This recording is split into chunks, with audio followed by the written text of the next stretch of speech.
TDLCB meeting. I'm calling the Transportation Disadvantaged Local Coordinating Board meeting to order. I'm not sure if your mic's close enough. Might move it closer than this? Okay.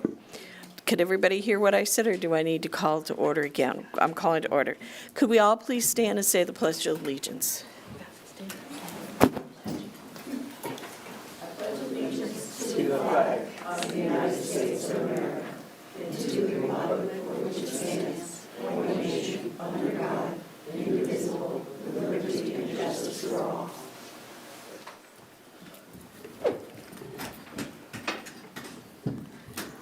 Zoe, could you please conduct roll call?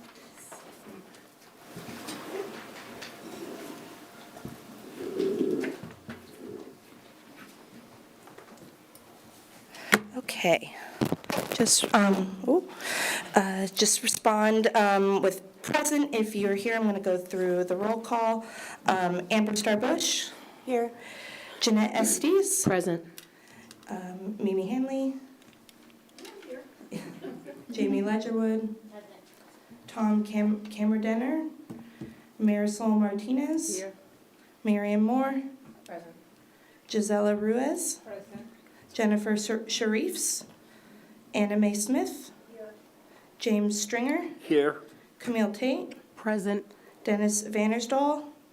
Shannon Wilson. Here. All right. Just as a reminder, as an alternate, if your member is here, you may not make any motions or vote, but I'm going to go ahead and call the alternates that I see present.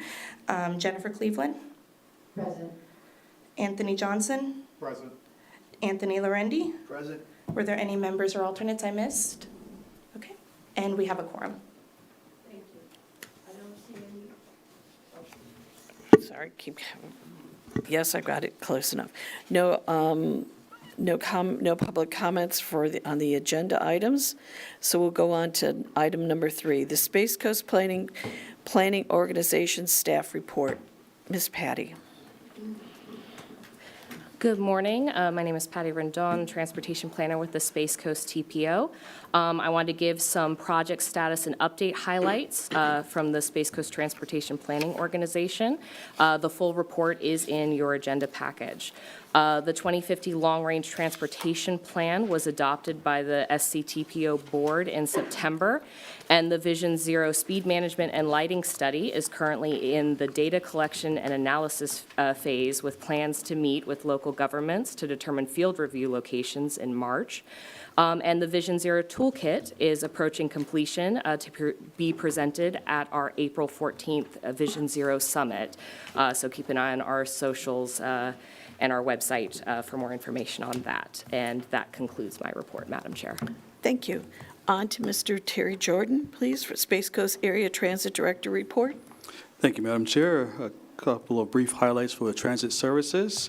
Most recent comparisons of our year-to-year over ridership has shown a slight decrease of 1.48% when compared to previous year's year-to-date ridership. October and November are the first months of the fiscal year, and when compared to the prior year that had a very strong ridership gain over year previous, we saw a slight decrease for those 2 months. However, December itself saw a slight rebound of 153,000 riders compared to 152,000 December 2024. So we're seeing almost a 0.5% regain, and expect that trend to continue because January is also looking like it will also show that continuous rebound in ridership. Paratransit ridership also saw a slight rebound in December after a slight dip in November 25, reflecting a 4% increase over the previous month's previous year-to-date comparison. So as I mentioned, our ridership showed a slight dip, and we're seeing gains once again, and expect that trend to continue over the next several months. New vehicles, we are awaiting 3 new paratransit vehicles to be delivered, hopefully within the next week or so. And at this point, we'll put our paratransit fleet to an average age of 4%, thanks again to our DOT partners. and assisted us with purchasing our 5310 vehicles. So we're very happy about the age of our fleet doing a lot better than it has in past years. We anticipate that we will also receive 5 fixed-route Gilead buses over the next 12 months, with approximately 3 of those to arrive within the next several calendar months, anticipated before the end of the calendar year. One additional update I'd like to give, as you may have heard me talk about in past, we have had a significant concern with our operator shortage. We are about to embark on a CDL training class that will allow us to train in-house new operators from the start of the process to get their CDL and passenger endorsements, which will allow us to then hopefully fill our vacant positions much faster than we have in past. And that is my report, Madam Chair. Thank you. If any Thank you. questions. Any questions? No? Okay, on to item C, Transit Community Outreach Report. Ms. Perez, I hope I said Bies. Sorry, I'm butcher that. Good morning, everyone. I'm sorry my reports were late. I was actually in New York when they were requested. The community outreach, we didn't do that many. It's kind of slows down it starts slowing down the month of September all the way to like the beginning of January. Then the community outreach starts picking up again. The last one we did, I think it was October, we just did Brevard, it's called Brevard, and it, I went blank from it. We spoke there, and I am meeting with them in March again to do the outreach on their new students. That is it for that. You have any questions? Anybody questions? Well, thank you very much. And then on the Transit Disadvantaged Performance Report Card. Again, I think they handed them out if you have any questions. Terry, briefly, we are seeing an increase on paratransit. Mostly it's just, we're getting inundated with a lot of new people that's moving to Florida, warm weather. Not today. You have any questions on the report card? No? Thank you. Thank you. And Carmen, please hang up because you're going to fill in for the next report as well. Thank you. Volunteers and motion report, Ms. Hamilton is not able to be here, but the report is in the agenda package. Or that's what I was told. Yes, if there are any questions. Any questions? No questions? Great, thanks. Okay, Thank you. thank you.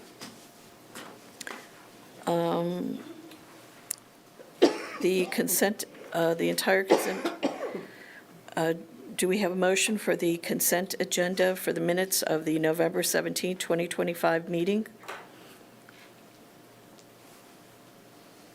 I'll make a motion. We have a motion from Ms. Estes and a second from Ms. Ledgerwood. All in favor, say aye. Aye. Any nays? And the motion passes. Okay, then on to the an item action report actions, approval of community transportation coordinator evaluation. Ms. Patty would be Ms. Rend, I'm not going to call Ms. Patty, boy, that sounds very southern. Ms. Rendon, thank you. Thank you.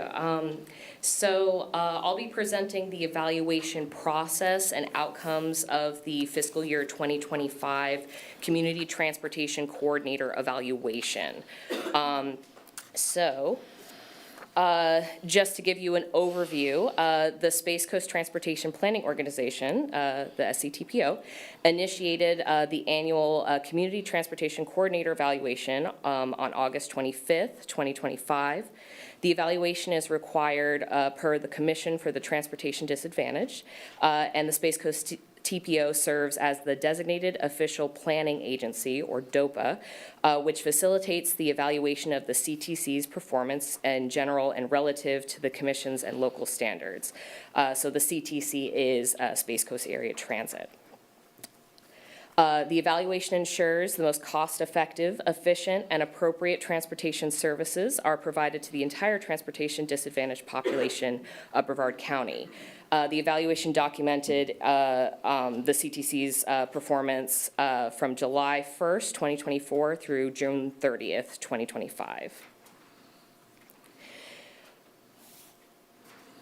So the evaluation was conducted utilizing the Commission for the Transportation Disadvantaged Evaluation Workbook. A series of 5 evaluation criteria was used to evaluate the performance of the CTC, including reliability, service effectiveness, service efficiency, service availability, and safety. The evaluation process included renewing coordination contracts, verifying transportation disadvantaged drivers' requirements, TD rider surveys, verifying TD rider eligibility, observation of the on-site TD rider system, requesting the driver manifest, vehicle inspection with Space Coast Area Transit staff, and providing recommendations and accommodations. So to give you an overview of the survey results of the TD riders, 21 riders were selected at random for the survey. 3 out of 21 riders used transit daily. 3 out of 21 used transit 3 to 5 times a week. 7 out of the 21 used transit 1 to 2 times a week. 1 used transit monthly, and 7 out of 21 used transit bi-monthly. The majority of trips taken were in the medical category, 12 out of 21 riders, followed by employment, 3 out of 21, nutritional to the grocery store, 3 out of 21, and education, also 3 out of 21. 18 out of the 21 riders said they didn't experience any problems on their most current trip, the most recent one they had taken. And on a scale from 1 to 5, 5 being the most satisfied, 12 out of the 21 riders rated their service experience as a 5. 4 of the 21 rated their service as a 4, and 5 rated their service as a 3. No rider surveyed rated their service lower than a 3. Let's see. And just to give a little bit more context, if for the denied transportation, of the 2 that said that we're denied transportation, that can also account for a trip that if they didn't get the preferred time that day, they might have been able to still book that day. It just wouldn't be the exact time that they needed. And it would still, even if they do have the opportunity to still book the ride, it would still be counted as a denial. So the metrics sometimes look a little bit different than what's actually happening. And for the summary of recommendations are as followed. Space Coast Area Transit would need to improve on informing the TD clients when their ride is running late, or improve bus tracking software, which is currently working, and needs to reinforce the rider guide information to the TD clients. Sometimes if you haven't gone over the rider guide in a while, or you kind of get in a habit, sometimes you forget what's in the rider guide to make it more clear, and to conduct annual customer satisfaction surveys to present the results to the TDLCB, similar to how we do with the CTC evaluation. And the accommodations outlined in the evaluation, the buses were very clean. The bus driver was very friendly and considerate to the TD clients. And during the surveys, every single rider that was surveyed was, even if they were had issues or saw that there could be improvements, We're very grateful about the service, because without it, getting to medical appointments, especially things like dialysis, very necessary. And without these services, wouldn't be able to make these appointments. Also, that with limited staff, Space Coast Area Transit handle an average of 180 calls per day, and provide the option for visually impaired patrons to utilize email to schedule trips. And also, staff works with partner agencies to make sure that their clients submit their applications and provide technical assistance when needed. There were also, I wanted to point out, 0 accidents per 100,000 vehicle miles during the evaluation period. So we are requesting approval of the fiscal year 2025 CTC evaluation recommendations today. Thank you. Any, How were the surveys? Is that better? hit the, Okay.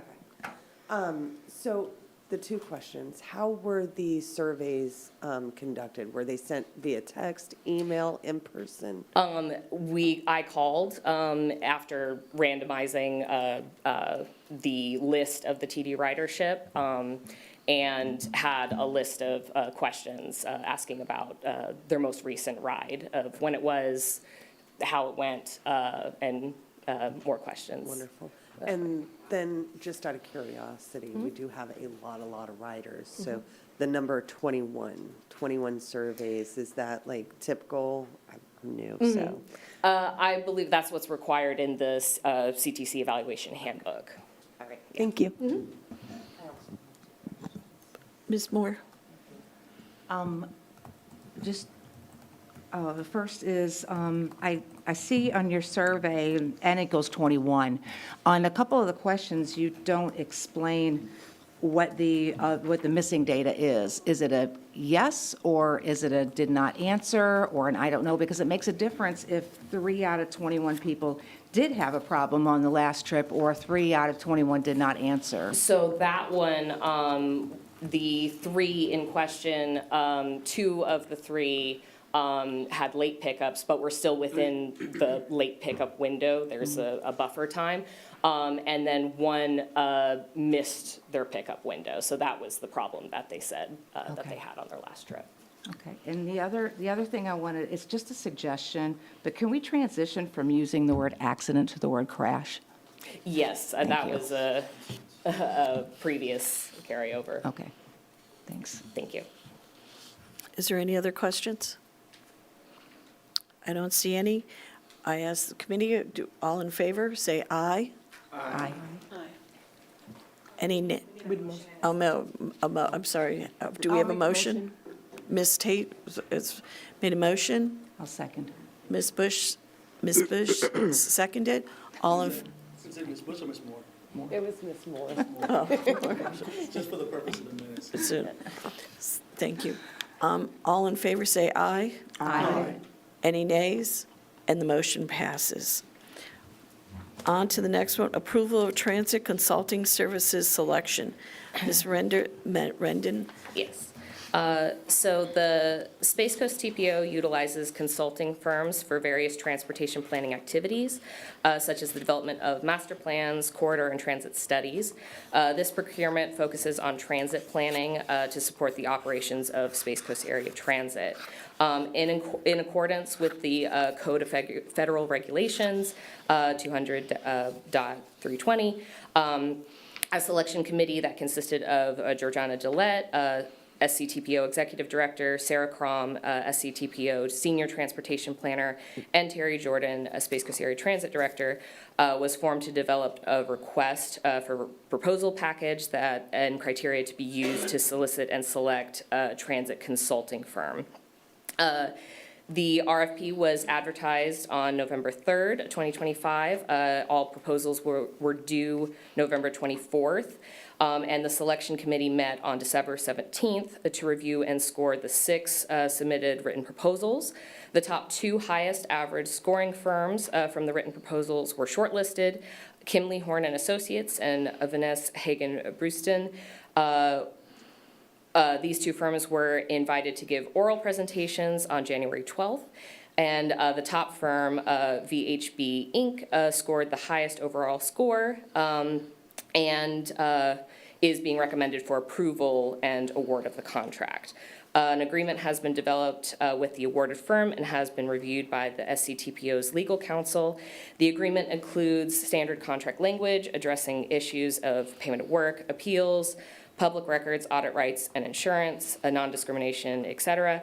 The agreement is valid for a period of 5 years. Our hourly rate schedules may be adjusted annually upon review and approval of the SCTPO, and all activities requiring consulting services will be authorized by the SCTPO on a work order basis.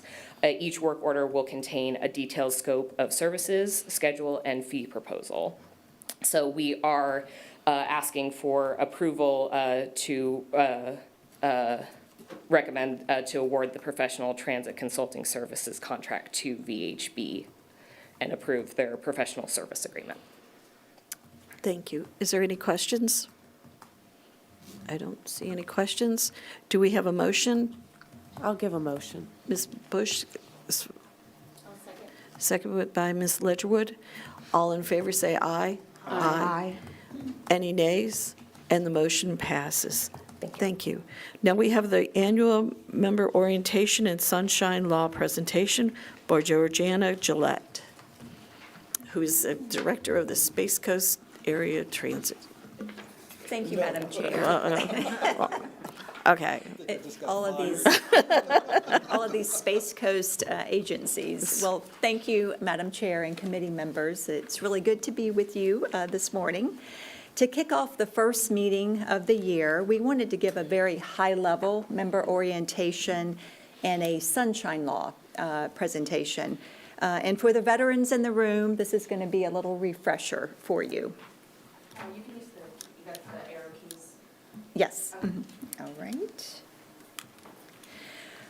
So the definition of transportation disadvantaged, a person who, because of a physical or mental disability, income status, or age, are unable to transport themselves or to purchase transportation, and are therefore dependent upon others to obtain access to health care, employment, education, shopping, social activities, or other life-sustaining activities.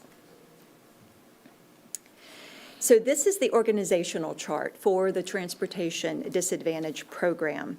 The Commission for the Transportation Disadvantaged, or the CTD, designates the official planning agency. Typically, that would be metropolitan planning organizations, which would be the Space Coast TPO.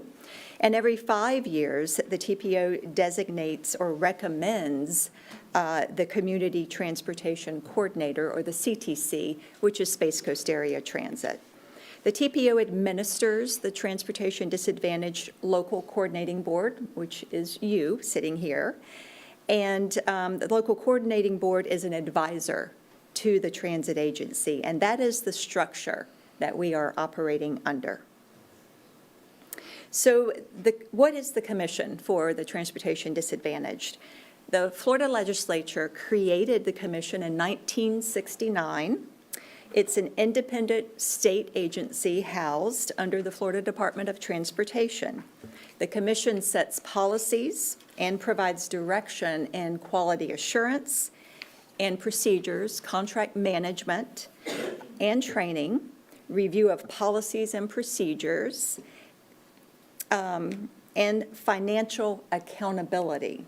So the commission administers the Transportation Disadvantaged Trust Fund. And the trust fund is funded primarily through motor vehicle registrations and a couple other funding sources. So the designated official planning agency, as I mentioned, is Space Coast Transportation Planning Organization. Each county service area has a planning agency, a designated planning agency, to assist the commission at the local level in accomplishing the coordination of safe, efficient, cost-effective transportation services to those who are transportation disadvantaged.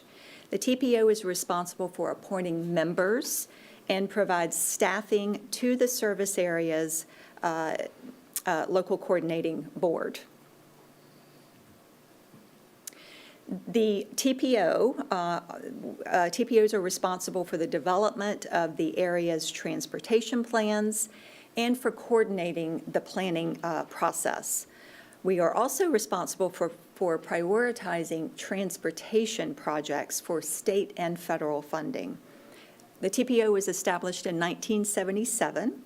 We are an independent agency governed by 19 of our local elected officials, and we have 4 advisory committees, and this local coordinating board is one of those committees.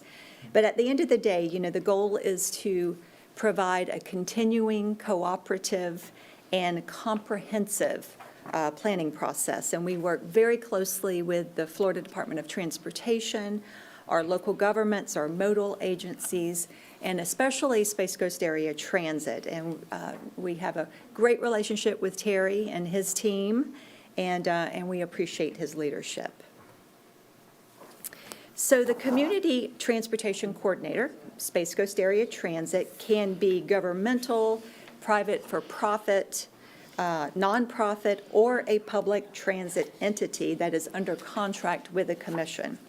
Every county in Florida has a designated CTC that is responsible for the delivery of quality, safe and cost-effective transportation services for the transportation disadvantaged. Each local CTC is responsible for actual arrangement and delivery of the transportation services. And those services, you know, may include door-to-door paratransit, on-demand transportation, and/or bus pass programs. If it's a fixed route system, exists in the community and is accessible to the individual. So the local CTC for Brevard County, of course, is Space Coast Area Transit. And Space Coast Area Transit was formed in 1985 when the Brevard Transportation Authority merged with a consolidated agencies transportation system, it was called CATS at the time. And this merger brought together 2 transportation systems to serve all of Brevard County, leading to the creation of Space Coast Area Transit. So that brings us to your role as a local coordinating board. The local coordinating board is an advisory entity, and each designated service area composed of representatives appointed by the TPO to provide assistance to the transit agency relative to the coordination of transportation services. The local coordinating board oversees Space Coast Area Transit by providing guidance, evaluation, and recommendations for local service needs. So each LCB must review and approve the Community Transportation Disadvantaged Service Plan, including the Memorandum of Agreement prior to submittal to the Commission, evaluate services provided in meeting the approved plan, and in cooperation with our transit agency, review and provide recommendations to the Commission on funding applications affecting the transportation disadvantaged. Also assist in establishing eligibility guidelines and priorities regarding the recipients of non-sponsored transportation disadvantaged services that are purchased with TD Trust Fund money.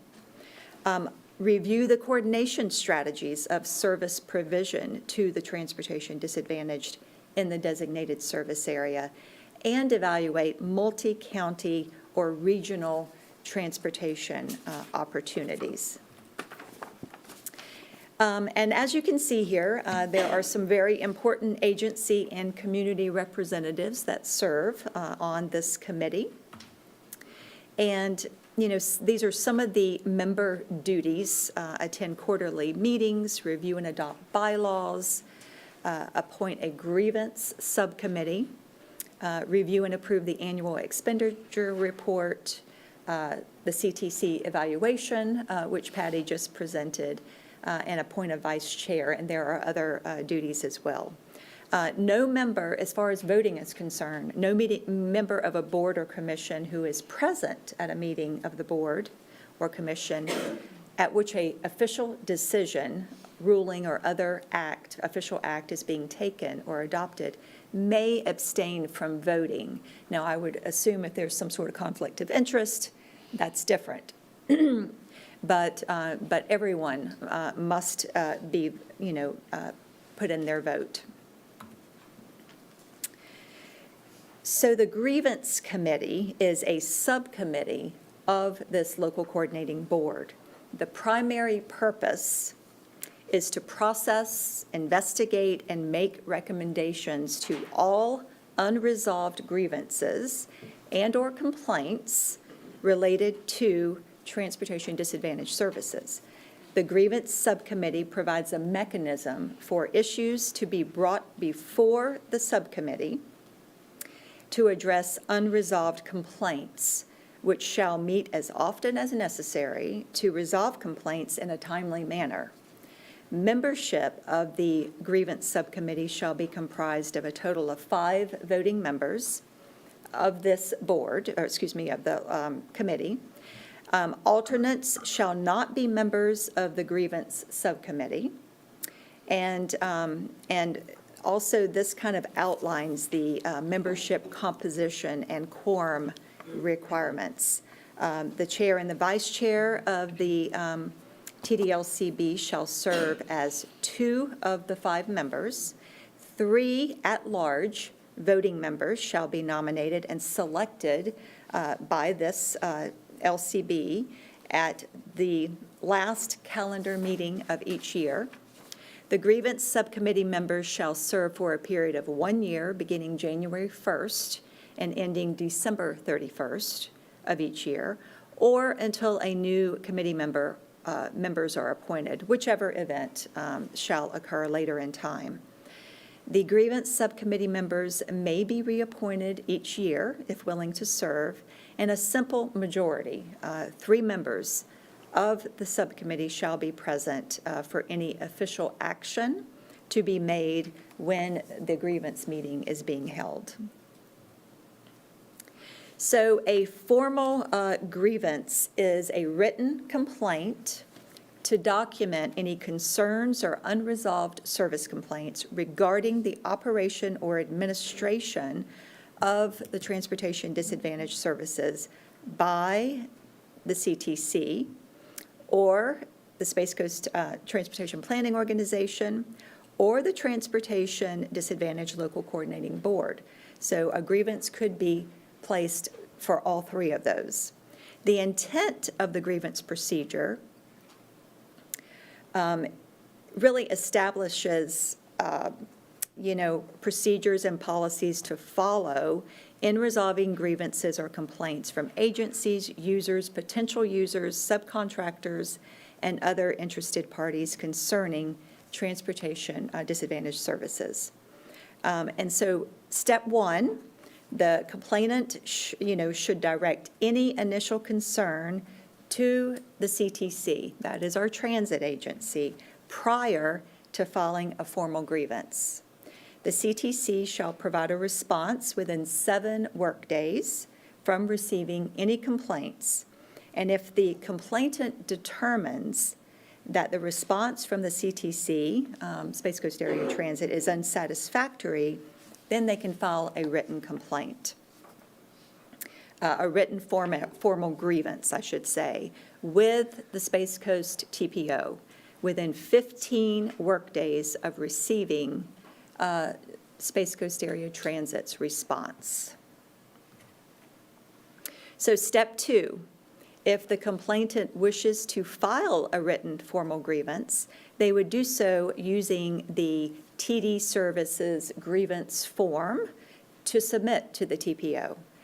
And that form is located on page 8 of our LCB grievance procedures, located on both the Space Coast TPO and Space Coast Area Transit's website.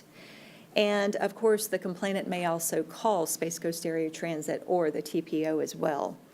The written grievance must contain the name, address, telephone number, and any other contact information for the complainant. A clear and concise statement of the grounds for the grievance, supporting documentation, if any, and any explanation of the improvements recommended to address the complaint. The complainant should try to demonstrate or establish, a clear violation of a specific law, regulation, or contractual arrangement. And so for step 2, upon receipt of the formal grievance form, the TPO staff shall inform and provide complaint to our transit agency within 5 days. If Space Coast Area Transit has not already had an opportunity to resolve the issue, then process shall revert to step 1 before moving all the way to step 3. Should the CTC be unable to resolve the complaint in step 1, and a written formal grievance has been received, then the TPO shall schedule a meeting of the grievance subcommittee to review the issue and notify the complainant of the meeting, date, time, and location. So then, moving on to step 3, the TPO staff shall be responsible for the coordination, scheduling, and providing notices of all the grievance subcommittee meetings. The complainant shall have an opportunity to present the concerns to the subcommittee during the scheduled meeting. The grievance subcommittee shall endeavor to resolve all formal grievances, and if able to do so, the grievance subcommittee shall provide a recommendation during the meeting. And the recommendation shall be transcribed into a formal written decision signed by the chair and shall be sent via certified mail to the complainant within 10 workdays of the subcommittee's decision. And then step 4, should the complainant wish to appeal the decision of the grievance subcommittee, they must notify the TPO either verbally, email, or in writing within 5 workdays from the date when the complainant receives written notice from the subcommittee of its final decision. And an appeal to the LCB committee can be filed after the complainant has sought satisfaction directly from Space Coast Area Transit and the grievance subcommittee. Once an appeal has been received, then the TDLCB shall meet and render its decision at its next regularly scheduled meeting. The appeal must be received at least 10 days in advance of the next meeting in order to meet the agenda notice deadlines. And if less than 10 workdays, the appeal shall be heard at the following scheduled TDLCB meeting. The complainant shall be notified in writing of the date, time, and place of the TDLCB meeting where the appeal shall be heard, and a written meeting notice shall be mailed at least 7 calendar days in advance. And the LCB's recommendation shall be transcribed into a written form, be mailed to all parties involved within 10 workdays of the date of the decision. The complainant shall be sent written decision via certified mail. And then moving on to really step 5, should the complainant remain dissatisfied with the decision of this LCB board, an appeal may be made in writing to the commission. And it's important, this is a lot, there's a lot of steps involved, but it is really important that the procedure be followed so that issues can be addressed and resolved efficiently, and so that we're not duplicating the work. And because this is important, and I think we all want to make sure that we get it right and address any of these concerns that need to be addressed. So just to mention, this is an example of fiscal year 26-27. These are TDLCB member duties.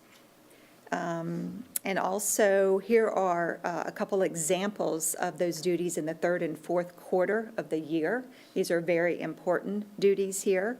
The Transportation Disadvantaged Service Plan, which is reviewed annually, updated plan developed jointly by Space Coast Area Transit and the TPO. And it's a tactical plan with development, service, quality assurance, cost revenue allocation, and rate structure justification components. There are minor updates annually, but there is a major update every 5 years. And then, of course, the CTC evaluation, which was just presented, is also a very important duty. So I know that was a long presentation, but I'd like to just touch on, just very briefly, the Sunshine Law, because this is something that, you know, if you serve on a board or a committee, this is something that we have to keep in mind. So what is Sunshine Law? You know, Florida's government in the sunshine, commonly referred to Sunshine Law, it provides right of access to governmental proceedings of public boards or commissions at both the state and the local level. And the law is equally applicable to elected and appointed boards and applies to any gathering of 2 or more members of the same board to discuss some matter which will foreseeably come before that board for action. So who does it apply to? All elected and appointed TPO board and committee members. As you can see, we have our governing board, which is our 19 elected officials, our executive committee, and then all of our committees and our regional partner committees as well. 3 basic requirements. Meetings must be open and accessible. Reasonable notice of such meetings must be given, and a record of the meeting, minutes of that meeting must be done. And of course, you know, this is Florida Statute 286.011, public meetings, if you would like to review that in more detail. So what qualifies as a meeting? The Sunshine Law applies to all discussions or deliberations as well as the formal action taken by a board or a commission. So the law is really applicable to any gathering, whether formal or casual, of 2 or more members of the same board or commission to discuss some matter on which foreseeable action will be taken by the public board or commission. So there's no requirement that a quorum be present for a meeting to be covered under this law. So forms of communication where Sunshine Law applies: private conversations, written correspondence, phone calls, and electronic communication, email, texting, video calls, and social media. So boards and committees may not take action or engage in private discussions of board business via any of the aforementioned forms of communication. Conversations between board and committee members to discuss matters which may come up to the board will violate the Sunshine Law.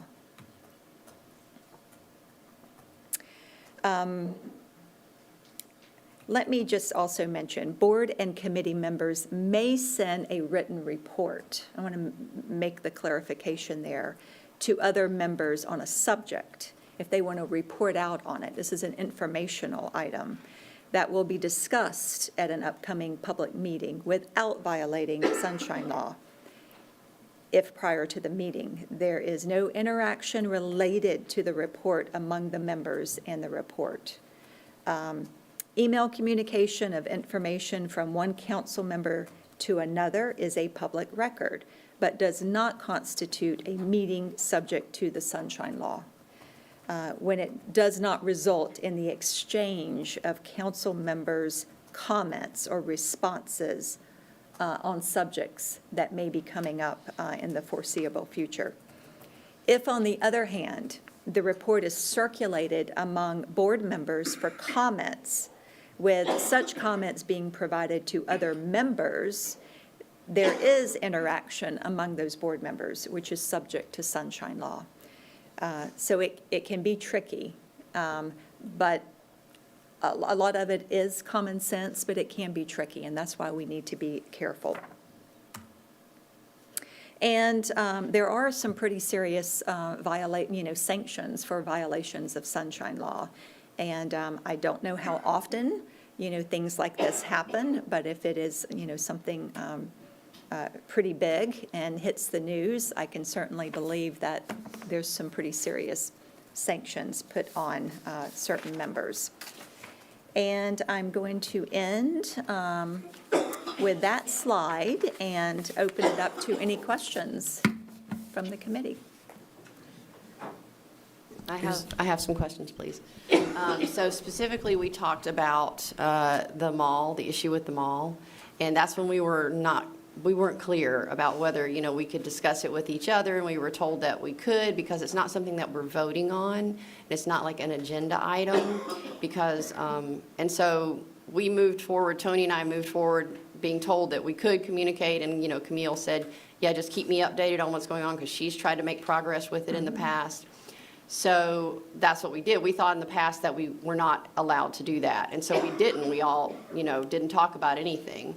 So is that something that, because we don't vote on it, because it may come up in discussion, like the person came up and said, this is a challenge that I have with the mall, and it's our job as the board to try to help with that, we want to make sure we're doing the right thing, Yeah, So I were appreciate we that. okay doing that? Is that the right thing to do? I guess it boils down to, is it possible that item would come before a grievance committee? And if it's possible, then I would suggest that two members not be talking about it and follow the process. Patty, do you want to, I know you were kind of involved in that discussion. Yeah, so the mall discussion was, because it's not something that's going to come before the board as, you're not going to render a decision that's going to sway the mall one way or the other. So it's not something that would impact this body in that way. Okay. But if it's like a operational issue, then that's something that, like, a complaint, that has to go through the process of, you first have to contact Space Coast Area Transit to then start the whole process. So then it has to get resolved before you move on to the next step. So the mall issue, Okay. which I was not real clear on what that was about, is not an operational issue. Okay, So so that would be okay then? is that okay, Terry? Yes, as mentioned, it is not an item that we anticipate will come before the board to vote on. And then, the biggest thing about sunshine laws is that it's not private Yes. conversations that then comes before the board. In that instance, it would not be considered a board action item. Right. Okay. Yeah, in that situation, since you weren't familiar with it, we were trying to just, they were having a hard time getting the buses to deliver in the certain area. It wasn't anything that Space Coast Area Transit was doing wrong. It was the Right. communication with the board and things like, the mall, that we were trying to help as the disabled community. So we just wanted to make sure we were doing the right Sure. thing. Well, I appreciate that. And the other thing, so you said that we can forward information so if something comes up, because I get complaints, a lot of people contact me and give me complaints. And so if I'm understanding it correctly, then I can forward those complaints to the rest of the board for information purposes, so they understand what's So- going on, but they can't reply and have conversation. They can just say, got it? Or no? So if it's a complaint, that's where it has to follow The process. the process of, Right. you first contact Space Coast Area Transit, they try to resolve the issue, and then at that point, that's the juncture of, does it need to be escalated or has it been resolved? Okay. So, Okay. Because then- if you're forwarding that complaint, and clearly a lot of people feel comfortable sharing their concerns with you, if you're forwarding that to the full board, you don't know what Terry's doing. I mean, it's like the left hand doesn't know what the right hand's It's doing. skipping a couple steps Yes. before we've gone through the So proper then at what point, process. you said we can forward things for informational purposes? Like, give me an example of that A then. I'm not sure. report, a report, but a complaint, No, the complaints have to go through the complaint process. Okay. so Yeah. that's the key there. In That's other what we've been words- doing, yeah. Yeah, right, but are you forwarding it to this entire, No, okay. no, because I thought that that was a violation of the Sunshine Yes, Law. correct. So that's why I'm just trying to understand what you were saying with the, you can forward information as long as we don't communicate about it. Well, there are many times on our committees and our board where, members are appointed, and so they want to share that information with their councils or the county commission. And so if they want to provide a report and kind of let them know some of the discussion and what happened, that's basically you're just providing some information to your council. But if it is to a one-on-one, or you're providing the information that is going to result or persuade them in a vote when Sure. they come up, now that's the difference there. I see, I understand now. Or to try to get commentary or Correct. basically skip the step of like, that should be at the public meeting of the discussion and deliberation. Right, you're going back and forth and having those very deep discussions, which. That makes sense. Okay, thank you for that. Just have a question for Ms. Rendon. What is the right front door to send what you just described? So it has to come to this, what's the email address, or where should it go first? To you? For informational items or Informational for, items or complaint? complaints need to go through the process of you first need to contact Space Coast Area Transit to try to resolve the complaint. And then at that point, if, after, that communication, if the complainant isn't satisfied with that answer, then it would go to, Grievance? yeah, then you would file the formal grievance, Just want to yes. understand. So I have a question, I'm sorry. Did you have more? I'm done.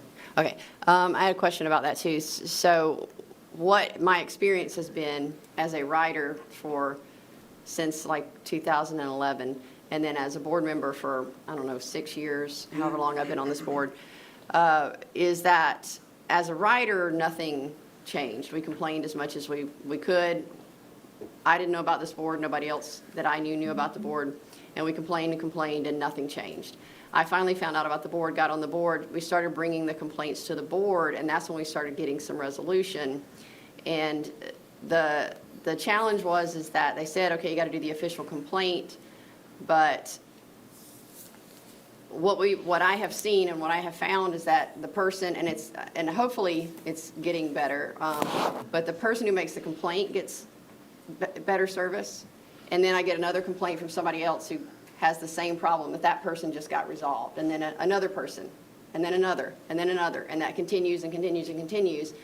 And, but it gets resolved in that moment, so it never makes it to the grievance committee, but it's one after the other, after the other, after the other. And here's something else. Like I just got some complaints a few weeks ago that blew my mind that this could possibly be happening, and that we could be doing this to our ridership. And it happened to 3 people, so that's a pattern, but it happened to 3 people. But it gets resolved for that person, and then the next, and it doesn't make it through all the steps, so. Which is a good thing, that he is on, that Terry and the transit agency is on top of it. For that where- one person, but it doesn't seem to make it like to the next person and the next person and the next person, so, and we know that the operators have been retrained, we know they've been re-educated multiple times, but then we still get another complaint about the same problem. Now, I do want to be clear that we don't get this same complaint level that I used to get. I used to get a lot more complaints. But the fact that we still kind of do still says there's a problem going on. But it's fixed for that person, but then it's not fixed for the next person. So that's where I have my challenge of what do I do now, because I don't think making it through the grievance committee, it'll ever make it through the grievance committee because it gets fixed for that person. And another reason we want to follow this procedure is so that we have a log of it when it happens, so that we can follow that paper trail. So if you know, if it gets resolved for that person, that's a good thing, that we're fixing them as they happen. So if, you know, it's, depending on what the reoccurring problem is, it might not be a one-size-fits-all situation. We might have to take it, if we're fixing them on a case-by-case basis, that's probably a better, faster way to address the problem. And I think, you know, having a log and being able to look at those individual complaints and how they were, you know, addressed will probably help, even a tool to help, you know, Terry and his team in the future to kind of identify exactly, okay, what keeps happening every single time. But easier said than done, it can be challenging, I know, on that.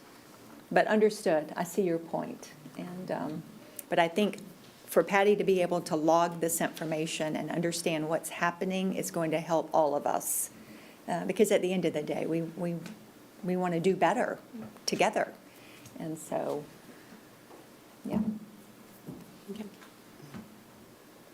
Terry, do you want to add some information here? Because you are deep into it. Thank you, Georgiana. A couple of things, and I might have mentioned this to the board previously, but I want to share this. So we have, and Mr. Lorendi, you asked the question, I would like to respond to that as well. We have several options for customers to complain, and one of our primary ways is through our complaint tracker. We have a process that the individual submits a complaint via our website. Also, if the passenger or potential passenger or whomever calls in a complaint, our customer service staff are instructed to then put it in a complaint tracker. So it may not be that you actually submitted an official complaint, but we are having the customer service reps also enter any complaints in the complaint tracker. And then we can actually evaluate those as well. As Patty mentioned a moment ago, if we see there's a trend, then we know there's something we need to address. But a lot of our complaints are one-off type things. Carmen and Lance in the back are the primary recipients of those complaints and review those on a daily basis. A lot of it's fixed route, the bus is running late, things of that nature. But when we have TD complaints, what I really want to mention is that we are required, and Ms. Ledgerwood is also familiar with this, we are required to report those on a quarterly basis. If it rises to the level of something substantial, if it rises to the level of a grievance, we actually are required to report those to the state for that tracking process to happen. So it's not as though we're trying to hide anything, but we don't typically get things that get to the grievance level. And complaints are, as Ms. Jennifer mentioned, that they are typically addressed. If I'm aware of a concern, I get involved very minimally, as much as I'm able to, but we try to address any of the issues that, that come up. And if there are specifics along with it, Carmen and Lance, once again, in the back are aware, we ask for video to be pulled, phone calls to be pulled, any data that we can, we look into that information to validate or determine if it's an invalid complaint. So we are diligent about that as much as possible, but once again, you see the ridership having as much riders as we have on a daily basis, we know that there are going to be concerns. We expect that there are going to be concerns, but we address as we are able to do so. Thank you. Is there any other questions? Thank you, Ms. Gillette. Thank you. On to information. For the financial year 2026 TD Planning Grant Second Quarter Quarterly Invoice and Progress Report. So both items, or under item 7, are informational items that are in your agenda package. So if you have any questions about the TD Planning Grant quarterly invoice or the membership and meeting attendance list, if anything needs to be corrected there, please let us know. On to item B of item 7, the TDLCB membership and meeting attendance list. Again, another informational item, so if there is anything that needs to be corrected or any questions, this is just for the good of the group. Okay.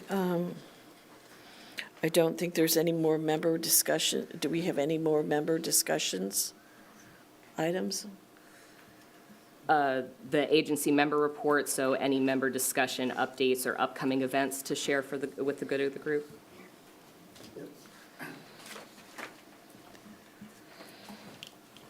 I'll give you a copy. Okay. Promise I won't take more things from Mr. Jordan.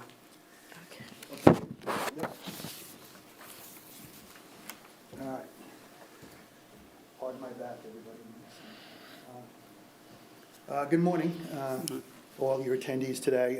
My intention of this report is to convey a positive message with 3 friendly recommendations at the conclusion. My name's Tony Larendi, and I'm the alternate volunteer for persons over 60. It's been 1 year since being appointed to my volunteer position. I'm able-bodied, now 67 years of age, and have never been in need of any TD paratransit service. A year ago, we sat in this room discussing the proposed update to the TD paratransit plan, which included a recommendation to delete the goal of answering every call within 5 minutes.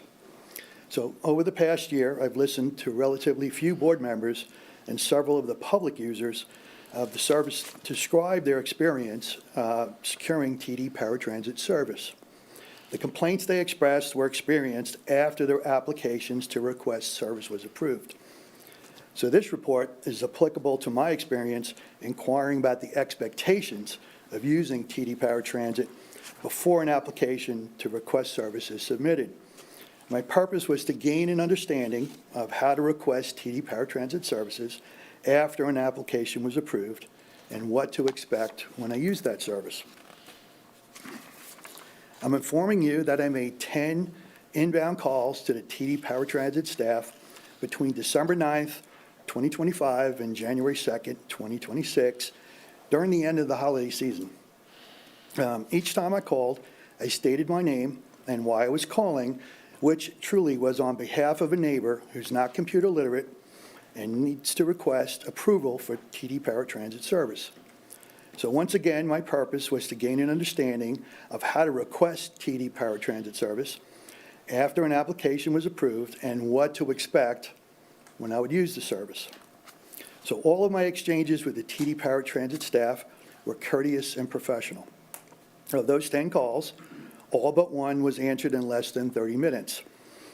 The one call I abandoned was after 30 minutes of waiting on hold, where I could have simply stayed on the line and waited further since I'm retired. Had I needed service the next day, I was not going to be successful. So on the average, the remaining 9 calls were answered in 7 minutes, really not important, but 2 after 1 minute, 1 after 2 minutes, 4 after 4 minutes, 1 after 18 minutes, and 1 after 28 minutes. So I ask the following questions because they are not answered or published, at least what I think, on the TD paratransit webpage that was updated in 2025. So I've included the accompanying responses I received. So there's 4 questions. So I asked if after an application was approved, are they to call the number, which is 321-633-1878? And everybody answered yes. I asked if there was service on Saturday and informed it was, there sometimes is, and I was told that there's limited service based on a primary focus, which is addressing patient appointments for dialysis, infusion, or other chronic diseases. I asked what was the earliest time and the latest time scheduled for Saturday. Service times depend on the ride schedule for patient appointments for, again, dialysis, infusion, or other chronic diseases. One must be flexible for all other circumstances and should not expect to be transported to a specific location at a specific time. And I also asked how far in advance was months reserved. 1 week ahead is desired to guarantee service, but can call up to 2 p.m. the day before without a guarantee based on the already developed schedule for the next day. Okay. Based on the responses I received, and I acknowledge that 10 calls may be a small sample size, and my understanding of what I was told, as I'm expressing here this morning, may not be 100% accurate. So I suggest the following be considered in the spirit of improvement. There does not appear to be a rollover of a waiting call when on hold back to an operator. Suggestion would be perhaps it can be a capability to leave a voice message with a phone number to be called back when an operator becomes available. Second, there's a need, in my opinion, for a semi-automated scheduling tool to minimize the current desired 7 days in advance lead time to request a reservation.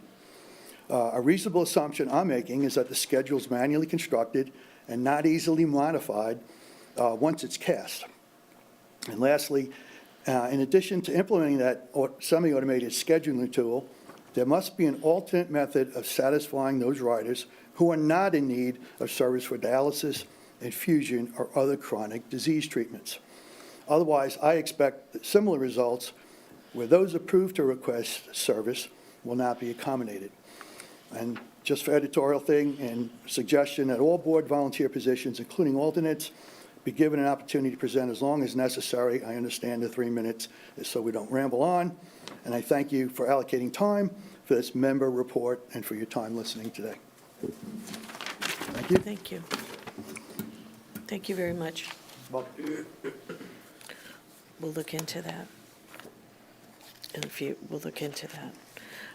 Is there any other any other comments from members? Okay. Now we'll go on to public comments. We need Margaret Campbell Rensell, please, first. The next one will be Irma Rawlings. And the third one will be Maria Rigolosi. Sorry for butchering your last name. Hi, I'm a rider. I'm actually here on behalf of a family member who just started using the transportation system. She is paralyzed on one side of her body and has to use a walker. We called to schedule her first trip, and we're told that she could go to the physical therapy office, but then had to be dropped off at a Target, which is a walking distance that is incapable. Customer service just said, we don't do that, you can't get the ride there. I reached out to Carmen, and she wasn't there at the time. I reached out to Jennifer, who sent emails out. No one responded. We finally found out I called customer service to see if anything had been done, and suddenly the trips were all scheduled to go back to the same medical office they left from. I also, at the same time, ran into Irma Rawlings, who was at the same place, and she was having to go to Target. And I happened to say, well, we're getting picked up here.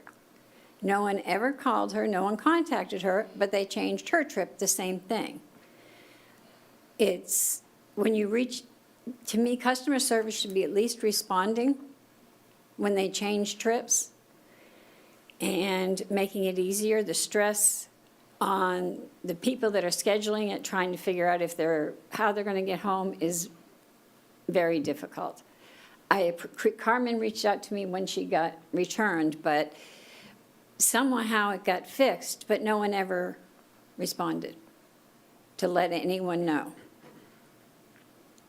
Thank you. Thank you.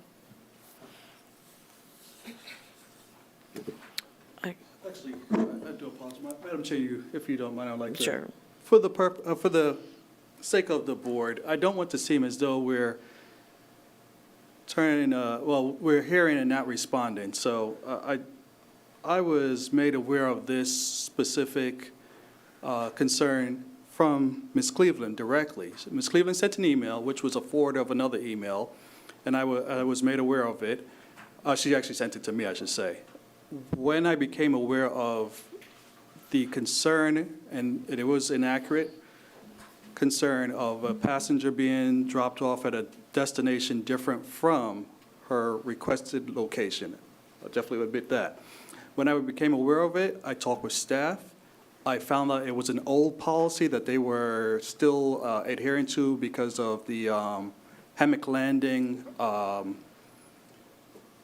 way how it's designed, I guess. Once I was made aware of that, I addressed it with staff, asked why we were doing that, and was told the reason why it was an old policy, made an immediate amendment to how we operate in instances such as that, and instructed staff to contact the passenger directly. Ms. Cleveland would not have received a response, but the passenger, I was told, was contacted directly regarding their drop-off location and told that they would be dropped off at the location requested, not an alternate location. This is what I was told. So I'm not sure why the passenger would not know this or how this came to be the case. Your family member to mention that they were not told, however, as best as I know, this individual was contacted directly and given a pickup and a drop-off at their requested location. Thank you. Ms. Irma Rawlings? Hi. Well, I can reach. I've been told several times by the people at the phone that I couldn't be dropped at Cora. I had to be dropped at Target. And the first time I was dropped at Cora, and they told me I was dropped there by mistake, but the place that I had to be dropped and picked up was at Target. Even though it was raining and my chair can't be driven in the rain. And they didn't care. And they didn't care. And so thanks to her, that changed recently. But I have all these months going there twice a week, having to go, rain or not, to Target. And then the thing that I have to say also is that whenever I call, I have to call 1 week prior, even though I'm 88. And if I don't call a week prior, and it had to be before noon, I have an answer that there's nothing available. And sometimes I don't have an appointment a week before. I have gotten an appointment because I have changed an appointment or they moved the appointment, and I have less days than a week. And I call, as soon as I get the appointment, I call. And then they said, they don't even look. They said, no, there's nothing available. And then I said, you don't even look, there's nothing available. And then I said, but you don't even look. No, there's nothing available. And then I'm like, oh, wow. And so there's no empathy. There's no empathy. And it's so frustrated, so frustrated. That's it.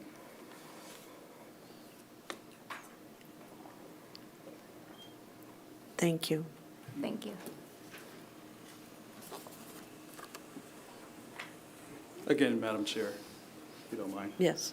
Ms. Phillips, I definitely understand your concerns, and as mentioned, it seems like your drop-off was the same location and that was addressed. I do apologize for the experience that you had, and our staff will look into the calls that you mentioned because we can track. As I mentioned earlier, if we find there's a concern, we look into it for specifics. Carmen in the back can track any phone calls and listen to any recordings, and if that is indeed the case, we will address it internally with staff. And also to mention, the recommendation is to call up to a week in advance, and I've said this plenty of times before, to ensure that you can have a ride, because we only have but so much capacity. And if it gets closer to the time of the date of the travel, as you heard earlier from the report Patty did, we may not have the capacity, and we may have to tell you that we can't take it at the time requested because there is no capacity left. And that does happen time to time. It seems as though it's very infrequent, but you have up until the day prior to the trip. But I always say, if you're going to fly somewhere or take a trip, you try to make a reservation at the last minute, you may find that there is no availability for you to travel. So we have the same situation. Like I said, I will make sure that that's not taking place. All right, then that last one is Maria Riglos. I'm so sorry. I've been called a lot of things. So, butchering my name is okay. I'm addressing transportation and a grievance that I was given. Because I ride the bus extensively, twice a day, 4 days a week, going to work in the morning, coming home in the afternoon, I encounter people, and they know that I ride the buses. People have said, you know, if you have a problem, go ask her when you see her on the bus. Long story short, a passenger by the name of Ada Vicente called for a ride for Christmas Eve. I was just recently informed that the bus was late, and there was no way to communicate because dispatch was closed. Unfortunately for Ada, she panics. She's got dual disabilities, hearing and speech. She works at a sheltered workshop which does not pay you minimum wage. And Camille could attest to that.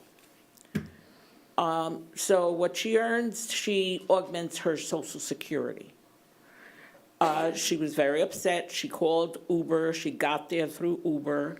Then she had to make arrangements to come home. Between neighbor and other passengers, they instructed her to file a grievance, which she supposedly sent to yourself, Mr. Jordan. She also was told, call your county commissioner. She has no idea who that is. But somebody gave her a name. I got a copy of the grievance because she knows I come to these meetings. I was told the bus was late, but there was no way to communicate that to her. One thing I've got to tell you, yes, and I've asked for a 10-minute heads-up call to let me know that the bus is en route. Sometimes I get them, sometimes I don't. It's left up to the driver to figure it out. They're already stressed trying to get from point A to point B with all the traffic that's out there and more coming every single time they build another apartment building. They don't have time to keep looking at this and driving and looking at GPS. It's frustrating. I've gotten to work in 1 week late, more than 5 minutes. One day it was 10 minutes. I get docked. So I have to suck it up. I did make an email to inform Space Coast Area Transit due to major construction at Patrick Air Force Base, Space Force Base. It is a little time-consuming getting in and getting out. Traffic has been rerouted through A1A because the entrance at South Patrick Drive is closed. Okay, I know. And will be closed for at least another 3 weeks due to a water main break. So all traffic has to go on A1A. I've been put on a route where the driver is tearing down the road because he just had to deliver a dialysis patient. And I'm like, you know I'm gonna be late, right? He says, ma'am, I have no control over that. I have to drop off that patient and then I have to come and pick you up. Can't hold him responsible. So I asked if I could be put on to a schedule 15 minutes earlier. I can be ready at 6:15, which I have done before. But getting late to work for me is not an option, especially if I do it too many times. As far as Ms. Vicente is concerned, I got the answer that the bus was late, but one thing I have to make a suggestion. If there is no dispatch available, allow, if the number is there next to the person's name, allow the bus driver to contact the passenger and let them know, I am coming to you, I am late. That woman was frantic because she thought a bus was coming. Probably the bus did come, but she wasn't there anymore. She had to get to work because she too gets stopped if she's late. Thank you. Thank you for your comments. Okay. Do we have, okay, we have all the public comments. Do we have a motion to adjourn? I motion to adjourn. Do we have okay. The next meeting will be on May 4th at 10:30. So we are now adjourned at 11:50. Okay, 11:50. Everybody, see you in May. Stay warm. See you then. We'll be all really warm by that time. We'll be in a different.